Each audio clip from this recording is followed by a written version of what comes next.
I work in the conservation department looking after all of the portraits that are on panel and canvas in the portrait gallery collection. The interesting thing about the Kit Kat portraits is that they've all been together as a group for a long period of time. And when they were owned by Jacob Tonson, he had them all restored, and they were all lined in the same way. And this was a type of lining that was done at the time using cold paste, where the canvas was stretched around a stretcher, a layer of glue was put on, and then the original canvas was put on top of it and it was all rubbed down. And it's very unusual for so many of this type of linings to have survived. And we know from the bill that this treatment was undertaken in the early 1730s. The treatment of the paintings, which we're going to undertake, some of it will involve structural treatment.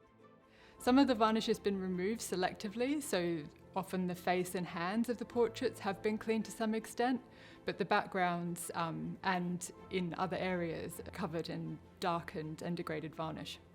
The treatment that happened in the 1730s is somewhat documented, so that we know that the stretchers were made by the same person that made the frames for the paintings. In the 18th century, there were standard-sized portraits. So when you went to the portrait painter, he would have prepared the canvas to a specific size, and there were different costs for these sizes. And some of these canvases were not prepared by the artists themselves, but it was actually a commercial process where you could order the frames and pre-stretch canvases to specific sizes. And these sizes ranged from head, depicting only just the head of the portrait, to bust, which is slightly larger, 3/4, half length and full length. The Kit Kats fit somewhere in between this, so they have the head and chest of the sitter, but they also include an arm.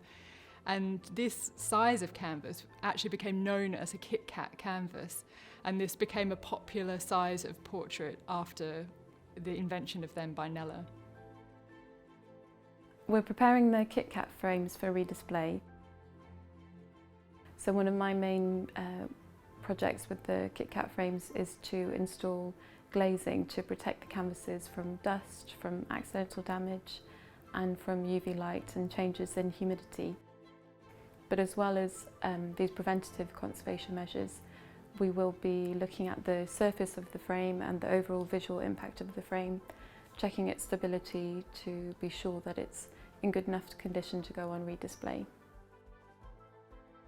The Kit Kats are framed in Kent-style frames, also known as architrave-style frames, and they have distinct egg and dart carved ornament around the frames, as well as these elaborate name plaques which help confirm that these frames were made for the sitters.